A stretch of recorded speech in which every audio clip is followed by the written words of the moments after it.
Oh, I think we're live. Hi, Max. Welcome to Venture with Grace. Hey, Grace. Excited to be here. To start the show, I would love for the audience to get to know you a little bit more. So, you were originally from Australia, and then you moved to the US for your own startup. You have like went to school in Berkeley, and why don't we talk about like what were some core lessons that you've early learned early on in your career that kind of shape you into who you are? Oh gosh, I love that. I think the key thing is that um, everyone can take more risk and listen less to the dogma of the world. I think the dogma of the world is here's what you should do. Here are the steps. Here's the pathway. And I think most pathways are actually false. I learned that quite young. When I was 10 to 12 years old, I used to play Minecraft, and I played on this large 20,000 person server. And I became the richest person on that 20,000 person server. It was my brother and I are finding all hacky ways to do that. And in that world, it was very permissionless because it was a game. It was a game that modeled reality. Because it was a game, we weren't thinking, why do we have the right to do this? We're just like, no, we're just going to do it. And I actually think that the game maps to reality, which is if you can do that in a game, why can't you do that in reality? Right? We had done nothing before the game. We hadn't had experiences. We hadn't gone to school. It's like we just did the thing, right? We built businesses that were in a fantastical world, but in a very similar way to how you'd build businesses in the real world, right? There was a microeconomy there. So I think the first thing is you can do more than you think. You can take more risk, and you don't have to internalize the dogma of everything around you. Um, I think the second thing is that most of what around you is a local optima. Most of the world is maybe like a 4 out of 10. And the implication when you realize this is that by copying what's out there, you can only get to maybe a 4 out of 10 or a 5 out of 10. So the conclusion is we cannot copy. To actually get to 8 or 9 out of 10, to really push the needle and push the frontier, you need to start from scratch. And I love that because it's a very empowering belief. It means actually copying is never going to get us there. We have to think for ourselves and start from scratch to truly create something better than anything else out there.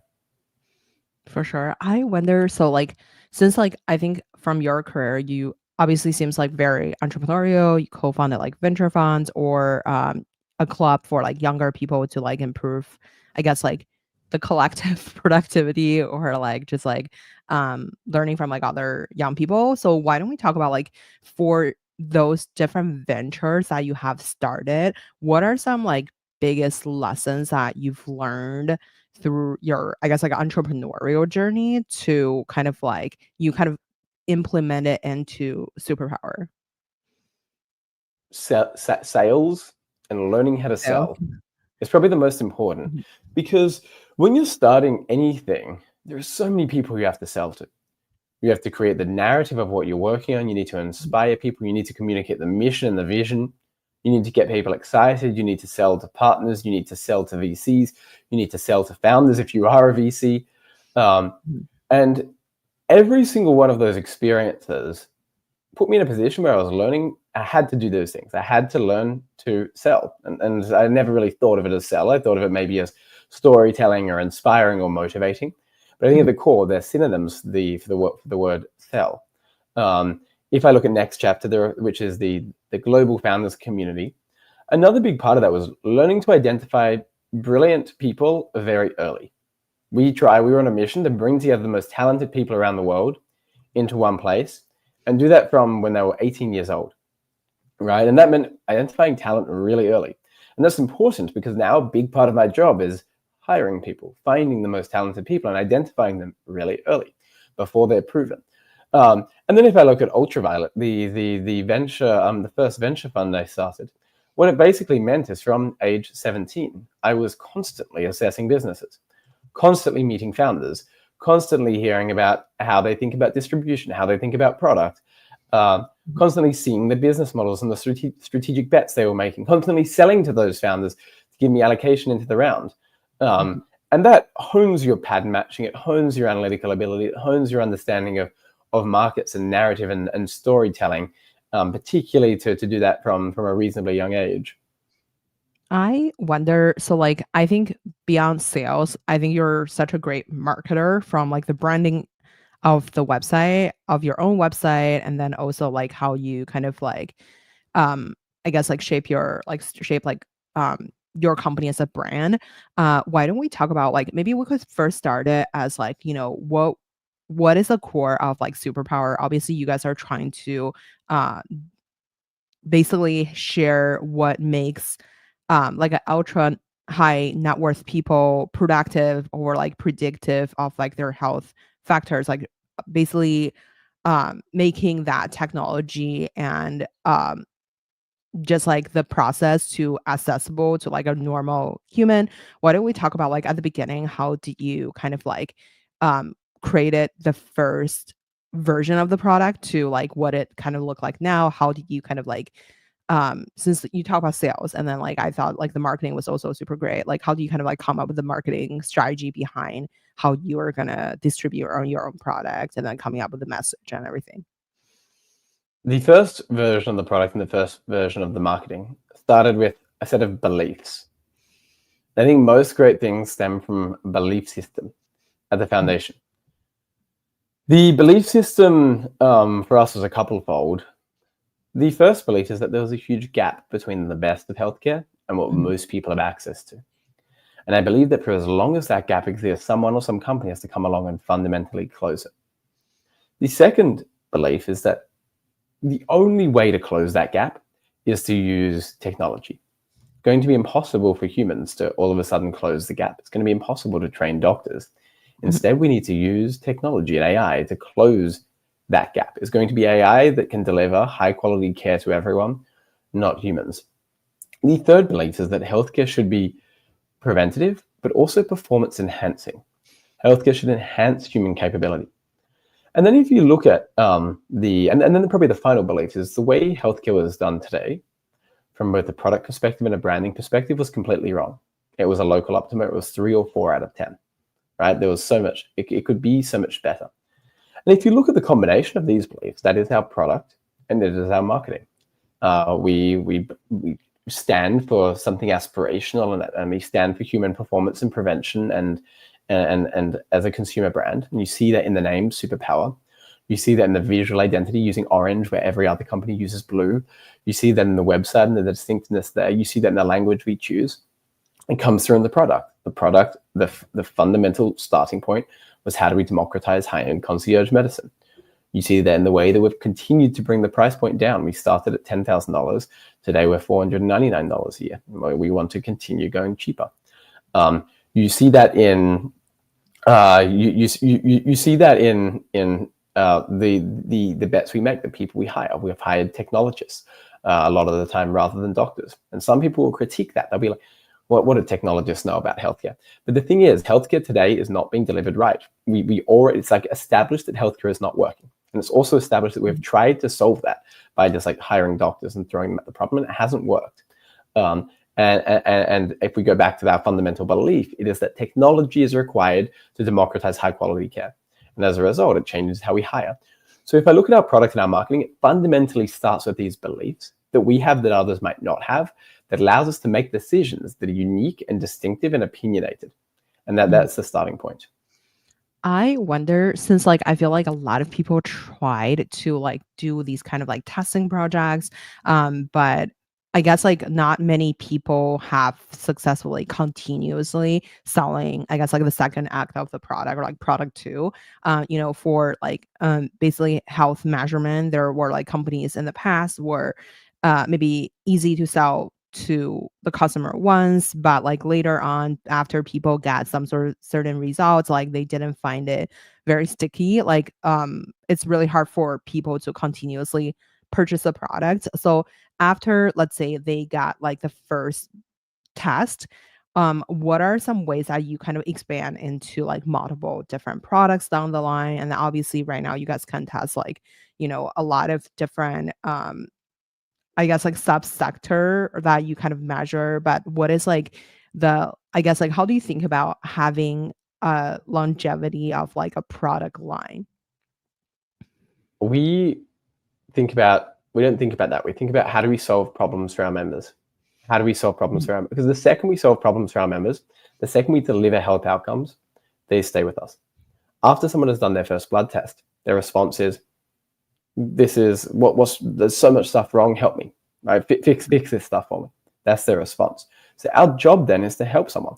It's to fix their problems. It's to help them achieve the health goals they have. And if we do that effectively, cost effectively, someone comes back to us. So what we fundamentally think about is how do we solve problems that our members have time and time again? And if we do that, then we earn the right to exist and continue to be around and have people come back to us. I wonder, so like for, I guess like for people to measure these like different indicators, I think you mentioned about this on a different podcast that like, compared to like a traditional testing, what you guys have is like various different data coming from different segments. So for example, you wear like a Oura ring or like, you wear like, I don't know, Apple Watch or something, and then you kind of collectively combine the data with your traditional health data. And I wonder, is there like any surprise finding that you kind of found from combining these like different metrics? And then how do you kind of evaluate it to create like a cohesive like health message for the people? So the problem with how healthcare has always been performed is it looks at siloed data streams. Mhm. What's possible in a technology-led paradigm is you can look at all of that data in concert. And you Mhm. can start to map between blood and gut microbiome and Mhm. toxins and sleep and what someone's reporting. Mhm. And we see that a lot. Like we will see, okay, yeah, your sleep is disturbed, but that kind of shows up in low cortisol, or high cortisol, or that shows up in very like a mold allergy or high exposure to mold in your room at night, or it shows up in high respiratory rate in your room, which suggests maybe you're not getting enough oxygen in it. There's high carbon dioxide in the air. So the idea is when we look across all of these data points, we start to be able to draw connections that allow us to get to the root of what is going on. And that's the fundamental goal, which is how do we get to the root of what is going on? Because then we can take remedial steps. I wonder, since like this is like a such a strong like biotech and data kind of problem to solve, how do you kind of like construct like a team that's like connecting both biotech and data? And then I guess like since we briefly chat about like talent, so you used to run this cohort of like talented young people, and how do you realize like how the, I guess like one words that you use on a different podcast or people use on different podcasts is like you kind of like identify the undervalued talent, and how do you first of like ensemble your own core team to build the initial set of product, and then where do you feel like um from the product angle to like how do you hire the best talent for something like this? We assemble the initial team as some people we know, right? Like it's really important a lot of the time to start with bringing on the best people you know and working with them. You have shared context. It's de-risked. Most founders should know a handful of Mhm. talented people. And then from there, we try to find the best people in the world to solve a problem. We say, here's the problem. Here's the set of things that we're looking for. Here's a very clear understanding and definition of the kind of person we're looking for. And then we say, okay, let's find the top 5 people in the world and let's hire one of them. Mhm. When I guess like since like there is you're aggregating all these different like medical records and like blood works and wearables and even like genetics, um how what kind of like infrastructure do you I guess like do you feel like it's like or like UX choices that you feel like it's harder to get it right? What do you mean by that? So like since like I feel like you're collecting so many different metrics, and how do you figure out like the connectivity between it, and then also like for your own company, I guess like internally, how do you decide like which factor we should like value more? Should it be my Apple Watch or should it be like my medical record? And like I guess like how do you kind of bridge the connectivity to this? Since you mentioned about like maybe because of like, your sleep is bad because of there's something in your air. And I guess like is there like an actual doctor to like look at everybody's like current full on metrics and then kind of tell people how it works? Or how does it kind of like how do you evaluate what metrics you feel like should be valued more than others? The point of what we're doing is to not build algorithms. It's not manually put weights on things. The problem with doing that is that it's very non-scalable and it's very hard to programmatically define the weights that you apply to different things. Lots of people have tried to create algorithm-based medicine. decision tree medicine. That's been a problem for 60 years. No one has really done it effectively. The key unlock of a large language model is you do not have to do that. The key unlock is the large language model actually, somewhere in its magic, has a sense of how to weight things and arrive at the correct conclusion. Now we validate any AI output with humans. But again, the catch is like where these models are getting is they are going to far exceed what is possible for humans. And we're not going to fully understand the way they weight everything. We'll be able to probably see their reasoning, and a clinician will be able to validate the output. But we're not going to understand the exact algorithm that is used to reach the final conclusion. That's kind of the point. So we don't weight things. Instead, this is the magic of AI. Do you want to showcase like your product, or like since I feel like maybe a lot of people heard about it but they haven't been like a subscriber yet because they may not like have seen the product itself. I don't know if you want to like show a demo. We have like a present button here. Let me know if you want to Let's show do it. Okay. Okay, share screen.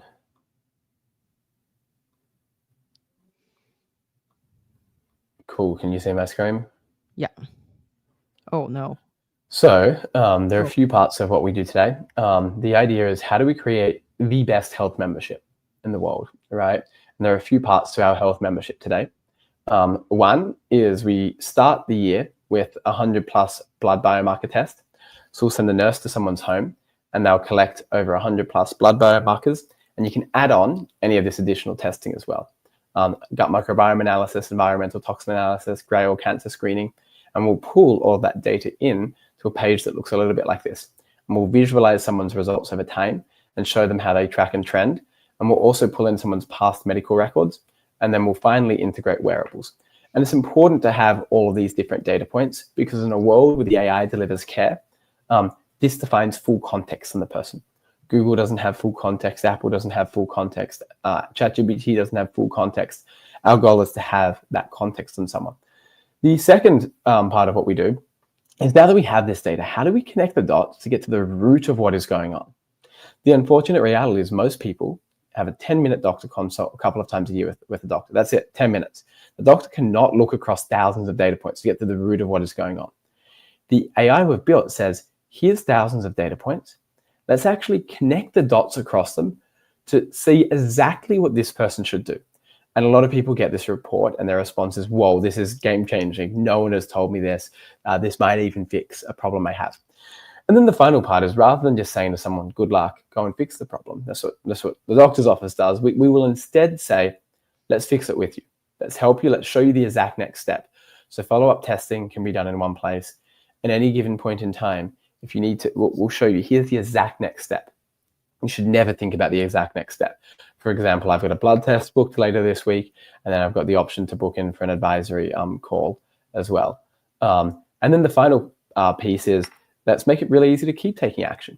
If you need access to a supplement, a clean home item, a healthy grocery item, a pharmaceutical, we've brought all of our favorite ones into one place, 20% cheaper than Amazon. And we show someone, here's why we chose the product. Here's specifically why we chose this one. This is why we think it's the best in the world. And here are our curation standards, the levels of evidence we vet products against, and all the different databases we cross-check, consumerlabexamine.com, Labdoor, etc. And then the final part is, if you have a health question, you have two options. One is you can send a message to your AI, or two is you can ask your care team, right? Which means pulling out your phone and sending a text message to them. And you can also kick that off here. So I'll send, and then my medical team of 3 people, my doctor and my longevity clinician, will get this message, and they'll respond and tell me what to do. So that's the membership today, which is test everything, 100+ labs twice a year, all of your data in one place, medical records, wearables, a protocol that connects the dots, and then access to care, access to your care team, access to the ecosystem, access to products, access to follow-up testing. And all of that today is $42 a month or $499 a year. I wonder, so like when you first designed it, like I guess like when I see there is like a longevity coach, and then there is a primary doctor, and then there is another person, I guess like, how does it come with my health network? So like, for example, is a doctor my current primary doctor, and then if they work at like a Kaiser or something, like are they connected to Superhuman, or like I mean Superpowers? I'm so sorry, like I feel like the email system is like very up in my mind. But so I guess like how do you think about like integrate Superpower into the existing health network? And then how does it work to, like do you guys work with pharmaceutical companies to like promote their medicine on top of it? Or like do you work with a specific healthcare group to like integrate their doctor onto the platform? Or like how does it work from like a business function? Right now, we do not do full stack primary care. We Mhm, recommend someone still have a primary care doctor. That said, 60% of our members don't, mhm. because they realize that primary care doctors are a little bit stuck in the past and don't have much time, Mhm, and hard to get into and expensive. In time, we might integrate more with the system. We're building out the ability to refer out to the system, but otherwise, the experience is ours, our own experience. We don't act as a marketing function for pharmaceuticals. We don't act as a marketing function for supplements. We hardly make money from either. The goal is to just reduce prices of those things. Right? If someone's already buying them, we say, how do we put you on the best one, the highest quality one, because there's a lot of garbage out there, and how do we put you on the lowest cost one, because there's a lot of price and markups out there. And that means not working with pharma companies. It means working without them, because there's a lot of perverse incentives in drugs and drug pricing in the US. Um, is this like is my entire result purely generated by AI or like how does it kind of like work? So for example, let's say, can you walk me through like let's say I do my so basically when I go on your website, I order the kit and then you send me a kit and then I poke my own finger, I put my blood in somewhere and I ship it out. And then after I ship it out, like I just wait and then get like a result from the website. And then the like basically like what you showed me, like it would just tell me like what I need to do from that point. So like basically scheduling an appointment with someone or take these supplements and stuff like that. Is that correct from like the whole process? Uh, the point of the AI is to do what very few human doctors can do. So we Mhm, work with a lot of the best doctors around the country. And if you want mhm, to get in to see them, it's going to cost you $100,000+ a year. That's how mhm, much it's going to cost. mhm, Our job is, how do we provide that quality of care for a couple $100? Right, that's the goal. mhm, And the AI, the point of it is not efficiency or cost reduction. It does that a little bit. The point of it is, how do you deliver the highest quality care? mhm. How do you do that? Just like obsessing about quality. And that's the point of the AI. Now, your medical team is always going to look over it. But the idea is your medical team looks over and they're like, this is amazing. This is so much better than I could have done. This has drawn conclusions that are true. I understand them. I understand the mechanism and why they're true, but I maybe wouldn't have thought about, particularly given how little time doctors have. So that's the point of the AI. I wonder how do you tailor that to like individuals, since I feel like one of the key reasons like why these doctor may be charging that much is because of like they're working with you specifically or working with another, you No, but know, they're not that very- personalized. yeah. Like the challenge is they have limited time and limited cognition and limited storage. The benefit of an AI is that it knows everything about you. We give you surveys. It remembers every one of those data points. It remembers everything you've ordered. It has in its head any data point on you, your personal history, Mhm. your family history, all of your past medical records. Some people have like 5,000 pages of medical records. Think your doctor's going to spend time reading through 5,000? No, they don't. So the implication is that these systems can be highly personalized, right? Way more personalized than humans using templates or applying like standard checklist-based medicine can be.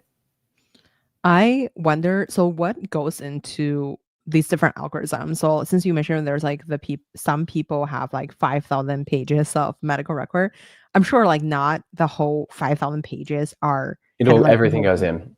Everything goes in. More data and more context is always more helpful. Okay, so is there any particular, let's say when you're shaping your data team or like the AI team, like what are some primary benchmark that it's like the most important for them basically? Is there any like Uh, data that they have to have for this to work? well, data that's more recent tends to be more helpful.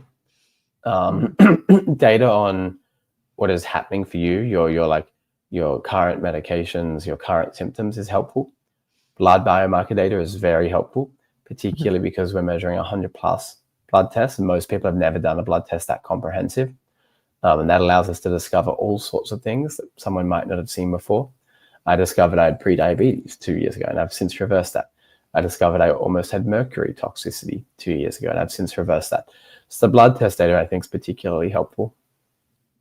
I have from like a business angle, I have another question for you. So when is since like you mentioned like the pricing is going down, like why should people purchase now versus maybe like I guess 2 months from now, maybe it become I don't know $300 since there's more people buying it.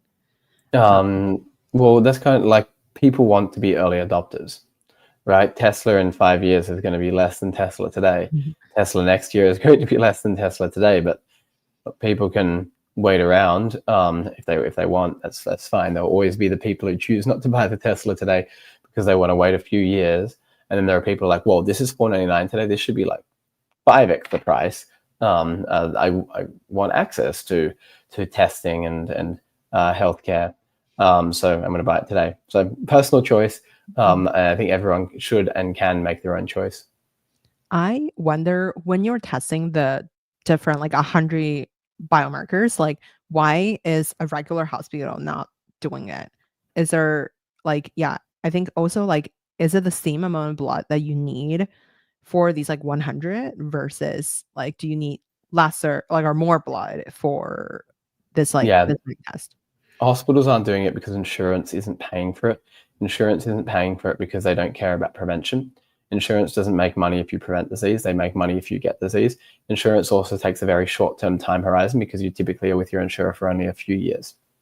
So if you the insurance, many of these biomarkers are useful for prevention and early intervention. Right, the ones that are reimbursed at the hospital are the ones that show you, are you sick right now? Is there a problem right now? And more blood is needed for more biomarkers. Right, like we will draw several vials, whereas if you go to the doctor, they might just draw like 2 vials. Mm. I wonder, how do you think about the future of health? Obviously, I think this is like such a great product for like the people who are like the early health adopters. But I think like to challenge like the entire healthcare business model, that takes a lot of like guts and also like strategies to do so. Like, what are some ways that you feel like the future of healthcare is gonna work? Do you feel like the current existing system of like the insurance, you pay insurance or your company pay insurance, the insurance pay these like big healthcare providers, or like how will it kind of shape out in the future? And I guess like how do you think about like I wouldn't say challenge, but I guess like work with the current existing healthcare system because it seems like it's been there for a long time. Uh, we we want to be a new front door. The front door today is not someone's doctor, it's Google. There are a billion Google searches every day related to health. 10% of ChatGPT volume is health. They're really bad front doors, right? We want a better starting place, a better way for people to explore and understand health. We want people to be able to access the things that doctors are telling them, no, you cannot access. And that's the front door. Now, we're not going to replace hospitals. They still have a place. Hopefully, people don't need to go to hospital if they're taking preventative steps. But we want to be the first port of call, the first place people turn to, the place people go for prevention and performance. And then when someone is sick or has to enter the sick care system, that's when we refer out. I wonder, is there any legal protocols around it? So for example, um collecting people's data perspective to like providing medical care, prescription, or like suggestions. Is there any kind of like protocols or like I guess like legal prevention or something like around this sector? Yeah, there's lots of laws that try to ensure patient safety and privacy. And the important thing for us is we maximize patient safety and we maximize patient privacy. How do you kind of like do that? Is there like a I guess test that you guys have to go through, or like how does it kind of like work in practice? Yeah, so safety, everything is reviewed by doctors and clinicians across every step. Any blood biomarker that comes back, if it's out of range, our medical team gets notified. If it's really out of range, we get notified in an urgent way. We escalate it immediately. On the privacy side, we're fully HIPAA compliant. We are audited by Vanta constantly. We have a security team, so we take that really seriously. I wonder, so like when you're started building out the first version of the product, like what is it? I guess like at the beginning, is it like, I guess who were the people who are like paying 10K versus like the people right now paying for like 499? Initially, it was people who really cared about health and they wanted better preventative performance enhancing healthcare. Mhm. They tended to have a little bit more money. They tended to already be following like a Peter Attia or an Andrew Huberman, and they Mhm. wanted something better, right? They saw this product, they're like, this is my dream product. I've heard about concierge medicine, or I work with a concierge doctor, but this looks like it does all of that, plus a little bit more with technology. So they were the initial audience. Today, it's widely distributed across geographies, ages, income earners, etc. Slightly more skewed towards California and New York, as you'd expect, but otherwise very surprisingly evenly distributed. From a distribution perspective, like how do you think of like getting the core user or like the at the beginning, obviously like those are high income people who are following like Peter Thiel and Andrew Huberman. I guess like at the beginning, where do you find this group of people? Do they hang out in one place, or like do you go to, I don't know, Soho House or something to like distribute the product there? Or like at the beginning, how do you capture them versus like now thinking about distribution? We would just do a lot of viral marketing, largely on Twitter and Mhm. LinkedIn, and we'd get our early customers would post about us. Lots of people would talk about us. We did viral marketing drops, Mhm. and that helped us in the early days. What about like later on? And also like how do you kind of like what is a good conversion rate from like let's say you have like one post that went viral on Twitter or on LinkedIn. Like what is, I guess like the conversion kind of look like for you at the beginning?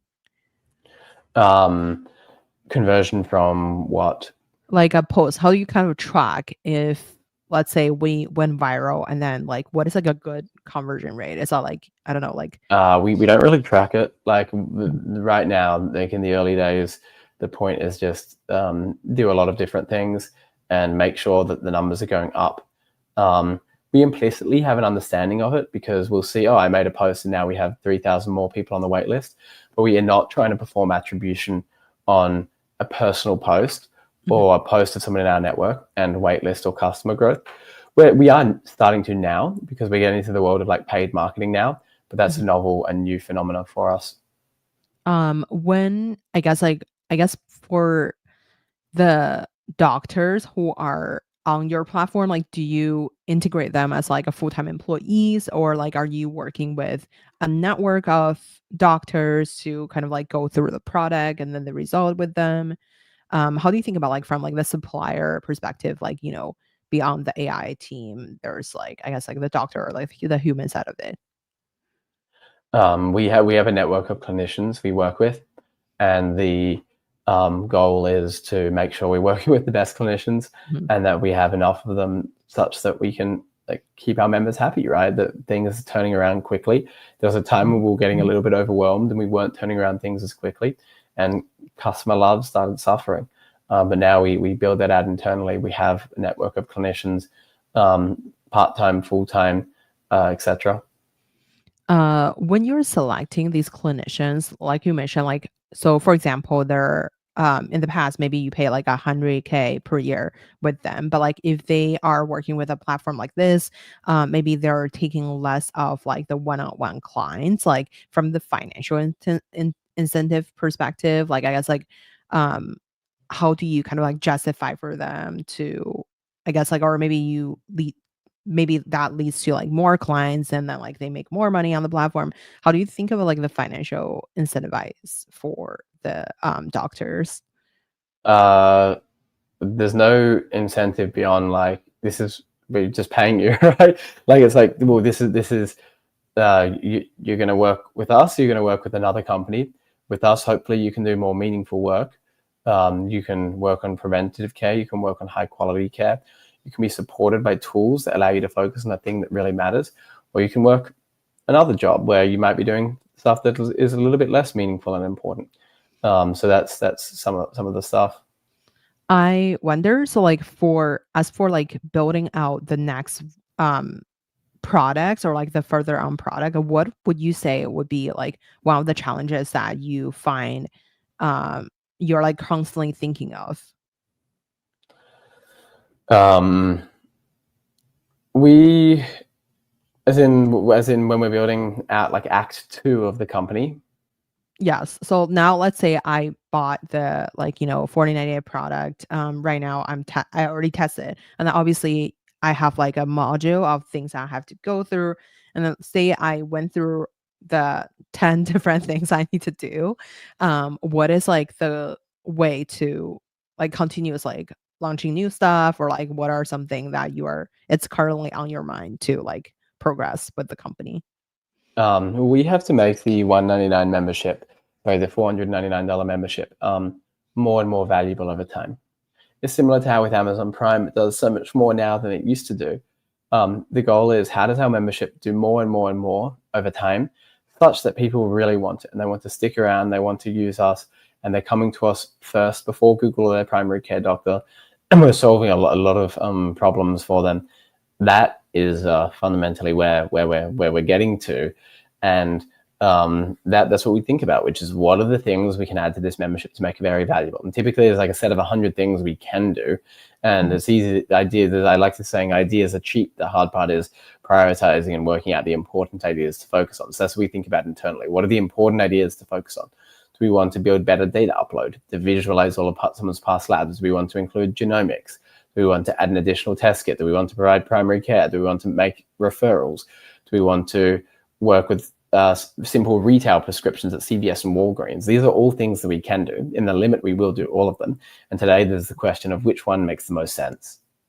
How do you decide like how to spend your time as a CEO? So obviously, like, there's like fundraising, there's like product building, and then there's like, as a company's like CMO to as a CEO, but also you have the marketing the company.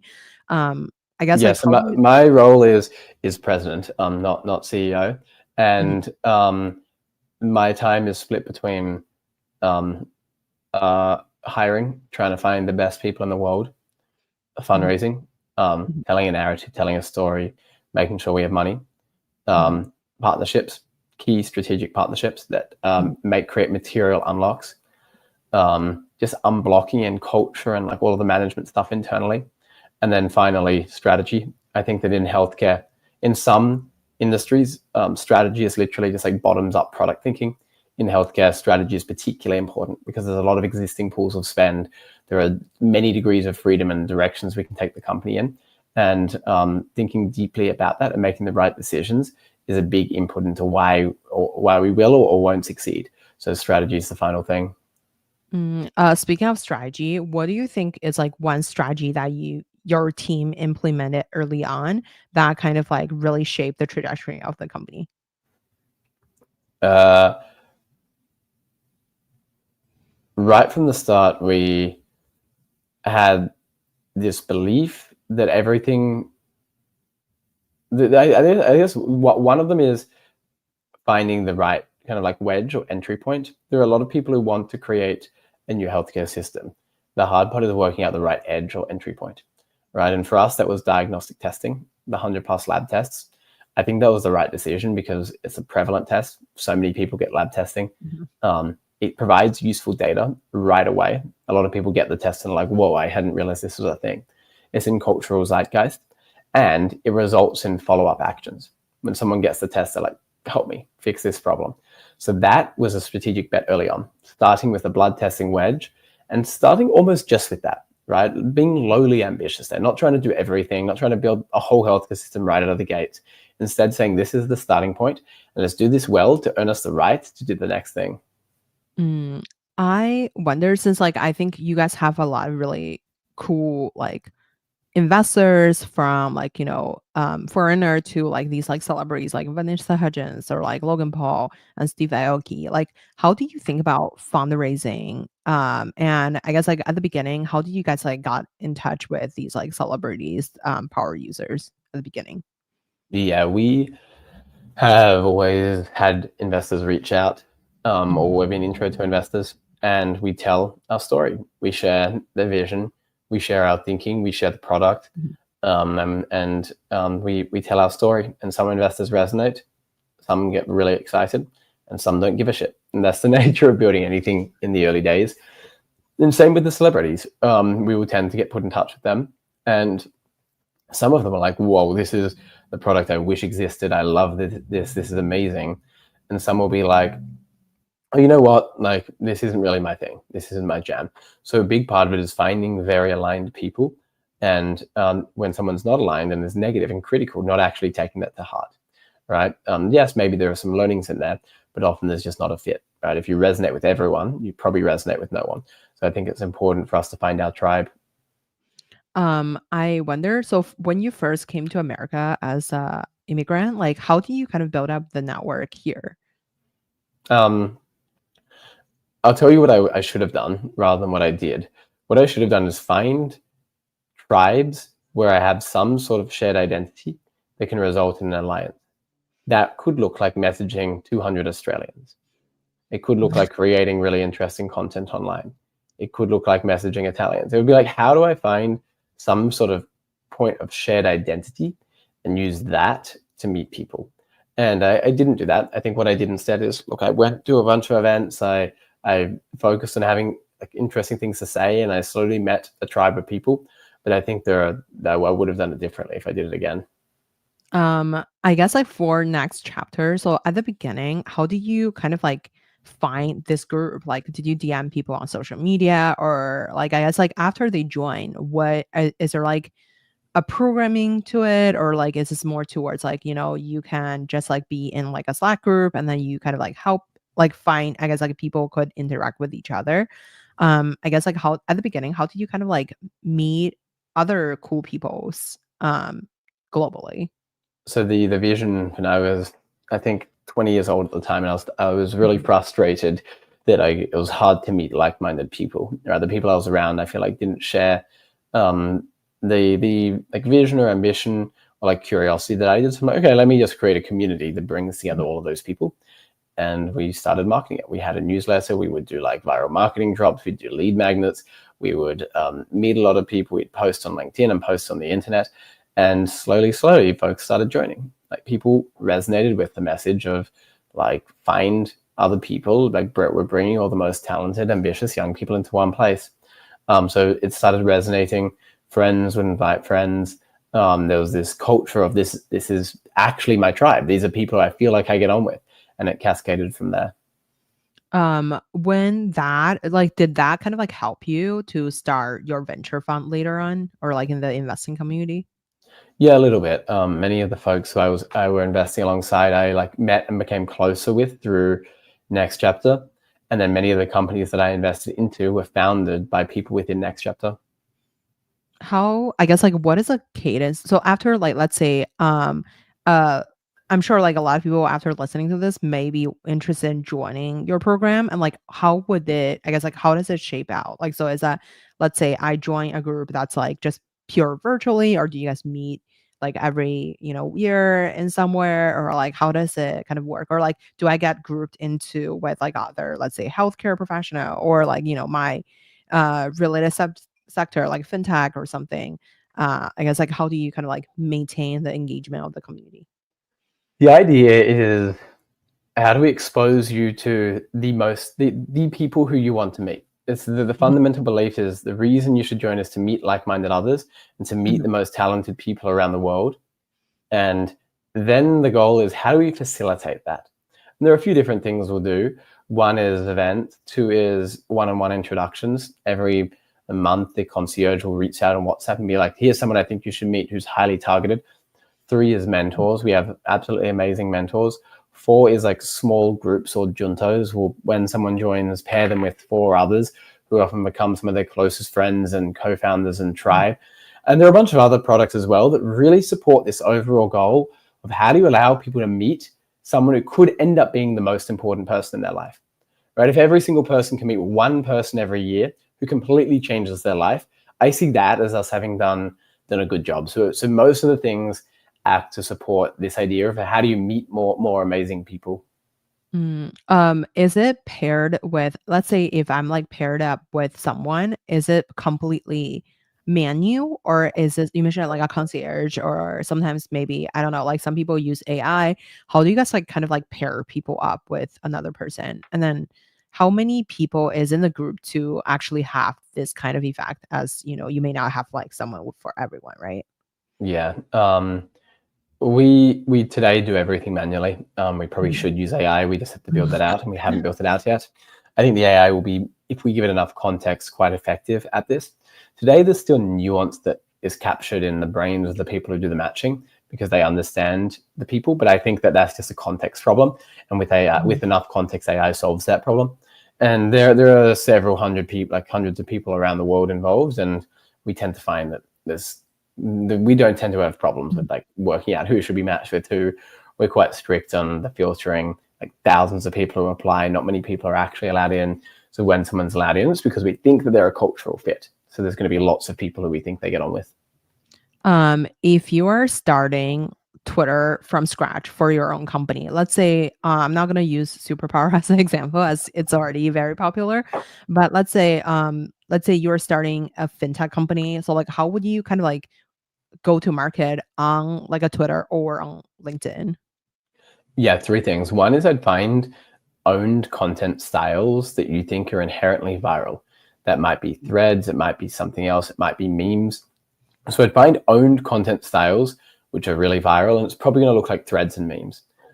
The Mhm. second is I'd find ways to get cosigns with other large people. So how do you get other people posting about you or talking about you? Are they investors? Do you create a round of people with big Twitter followings and allow them in at a lower price? Do you pay people on Twitter to amplify your message? Do you host a podcast where you have a lot of these people on? So the second thing is like, how do you get cosigns from people who already have a large audience?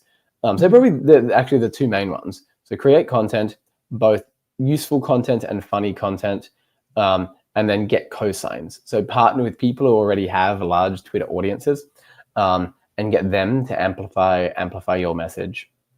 I guess like what you mentioned about like useful and funny. What does a cadence kind of look like? Do you post every day or like every 3 hours? And then meme, 1 out of 2, or like I don't know, like 50% useful stuff, or like for the useful stuff, would you say it's kind of like how do I make myself self healthier slash how like financially better or something using the product, or I guess like how do you identify like a useful? Yeah, I would look at content that already does well, both on the meme side and on the utility side. And that will give someone an indication that it can do well for a new account. I don't have an answer to the right cadence. I think that's personal and has to be determined case by case. But I think the key thing is actually just taking action. I think a lot of people talk about taking action, but very few people will actually do anything. And Mhm. imperfect action is better than perfect action. I think a lot of Mhm. people want the exact answer before they dive into the deep end. And instead, they should dive into the deep end, play around, try different things, and see what sticks. Since I feel like you're very successful at like creating companies and creating communities, um, who is on your personal board of advisors when it comes to like navigating your own career? Uh, I don't really have one. I just try to think. I guess like one of my close friends is the person I consult with the most, Mhm. Marwan Rifat, and I don't think of him as like a personal board of advisors. I think of him just as a really close friend, but he's probably the main person I chat with, and then I just try to think independently and come to my own conclusions and convictions. For the founder people who are like listening to this podcast, like what is like one thing that you feel like they should take away from a fundraising perspective? Dream bigger. Most VCs have a mandate to invest in companies that can be billion, 10 billion, $100 billion companies. So dream bigger. Think about what your idea could be in the limit. Think about like in the ideal case, where do you want to go? What's your vision for the future? So I think that more people can dream bigger, be more ambitious. Some investors will laugh and say it's too ambitious. Ignore them, right? Then they're not your tribe. I think most people should dream bigger and not be scared to fully let authentic ambition come through. I think a lot of fear gets in the way of how people show up, but I think instead people should be just like deeply, deeply authentic and express themselves as if they had zero fear. How do you typically take, like, after, let's say, if two investors telling you two different things, let's say investor one say, oh, I think you guys should do, go to direction A, and then versus like investor We B don't listen telling to you, either. yeah. Like the point is, like, I think that a lot of founders fail by listening to investors. Like it's data points. It's not direction.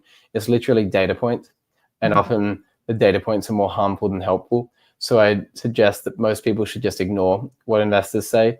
They should maybe consider it as data points. Look, if you hear the same thing 100 times over, maybe that starts to become a useful data point. But just think of it as a data point, and the role of a founder is to have her own convictions rather than to think through, rather than to just like copy what someone else says.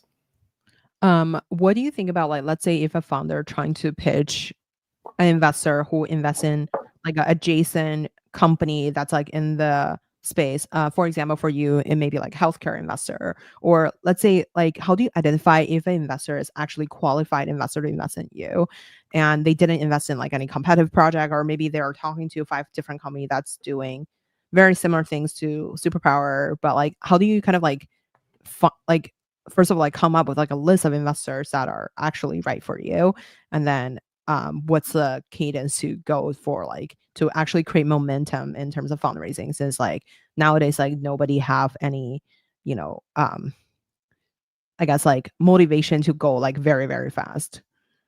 Yeah, look, my take here is that the most useful thing investors provide is capital at a good price, and you don't need to be qualified to do that. You just need to provide capital at a good price. I think the second thing is the individual. An interesting individual, and that typically comes down to them being smart. Sometimes it comes down to them having relevant domain experience. I think it primarily comes down to them being smart. And the final thing is the fund and the value the fund provides. What support do they have on the team? And that can be somewhat related to the industry, right? They might have prior investments in the industry in health or consumer AI. Sometimes it's more general support for functions like hiring. But I don't think we will kind of think about, I guess when we have a lot of investors, we'll think about who can be strategic, and we'll look at price of round, brand and experience of individual, and brand and platform of the fund. Okay, so I want to make sure that like we stick on time. So like I'll follow okay, let's do like a quick 1 minute fire round. What's your favorite book? Dune by Frank Herbert. Who would you invite to your dinner party?